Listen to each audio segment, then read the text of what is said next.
Selamat datang di channel saya Cerita Misteri. Semoga teman-teman semua dalam keadaan sehat dan murah rezeki, amin. Kali ini saya akan menceritakan sebuah cerita pendek namun sangat epik, ditulis oleh Lina Ana di Twitter CSH Cerita Seram Horor. Teman-teman bisa juga mampir di Twitternya untuk baca ceritanya secara langsung. Oke, tanpa lama-lama ini ceritanya. Anjingku yang membunuhku. Kelly adalah anjing galak milik Tuan Smith. Anjing itu bukan saja terkenal galak tapi juga dapat julukan anjing pembunuh. Terdengar suara Kelly menggeram, si anjing yang sangat ganas itu. Lalu dengan membabi buta ia pun mencabik-cabik tubuh seseorang yang mau mencuri di rumah majikannya. Maling itu pun mati mengenaskan dengan tubuh terpotong-potong. Ya, seolah-olah Kelly adalah satpam yang setiap malam menjaga keluarga Tuan Smith dari ancaman perampok yang kerap meneror mereka.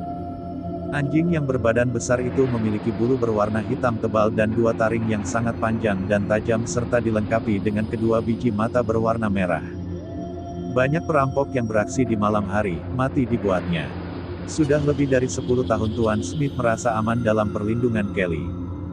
Mereka selalu mengajarkan Kelly supaya membunuh setiap orang yang masuk ke rumah tanpa permisi dan tidak mengenali wajah orang itu. Polisi pun takut untuk menangkap Kelly karena kasusnya yang sudah banyak memakan korban. Pada suatu hari, Tuan Smith diundang oleh teman kerjanya untuk menghadiri pesta topeng di rumahnya. Tuan Smith pun tidak menolak. Lalu malamnya tepat pukul 11 malam, ia pun dijemput oleh temannya itu. Ia sudah menunggu di depan gerbang seakan takut apabila nantinya Kelly malah menerkamnya bila ia masuk ke halaman rumah. Diklaksonnya mobilnya lalu Tuan Smith pun keluar dan bergegas pergi tanpa permisi kepada istrinya. Sementara istri dan anak-anaknya pun sudah tertidur lelap.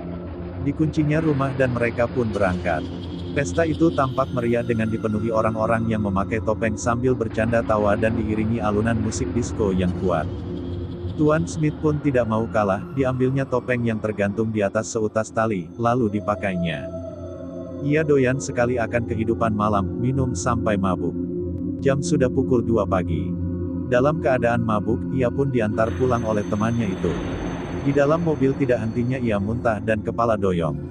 "Oke Smith, semoga kau nikmati malammu," kata temannya itu sambil menurunkan tubuh Tuan Smith tepat di depan gerbang rumahnya. Lalu temannya itu beranjak pergi meninggalkan Tuan Smith yang masih sempoyongan. Dibukanya gerbang dengan pelan dan suara Kelly marah seakan ingin menerkam Tuan Smith. Suara Kelly yang sangat kuat membangunkan istri dan anak-anaknya. Mereka pun keluar kamar untuk melihat siapa yang akan diterkam Kelly malam ini. Suara Kelly terdengar semakin kuat. Tuan Smith pun mengira Kelly hanya bercanda.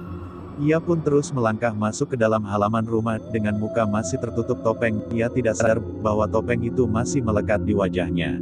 Anak-anaknya yang dari tadi mengintip dari jendela berteriak, "Itu papa ya? Iya, itu seperti papa." Mereka tidak tahu bahwa itu adalah Tuan Smith, ayah mereka. Ibunya tidak percaya. "Bukan nak, bukan. Itu bukan papa. Papa sedang tidur." Anaknya pun berlari keluar rumah untuk menyelamatkan ayahnya. Tapi apa daya, semua pintu terkunci dan kuncinya ada di saku celana ayahnya yang sudah dikantongi dari tadi. Pa, buka dulu topengmu," teriak istrinya yang sudah menyadari bahwa yang di luar itu adalah suaminya. Tuan Smith tidak mendengar apapun, yang ia dengar hanya suara anjing menggonggong. Semakin ia langkahkan kakinya ke arah rumah, Kelly pun tidak sabar untuk mencabik-cabik tubuh Tuan Smith sampai berdarah. Kelly tidak mengenali wajah orang itu.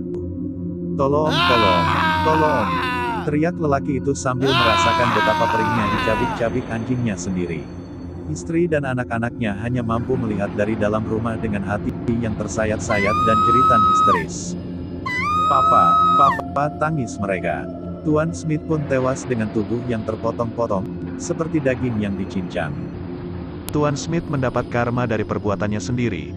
Kalau dulu dia menjadikan anjingnya sebagai mesin pembunuh bagi orang lain, sekarang dia menjadikan anjingnya sebagai mesin pembunuh untuk dirinya sendiri. Tamat. Terima kasih mendengarkan cerita ini sampai tamat. Kita bertemu di cerita lainnya. Bye, sampai jumpa.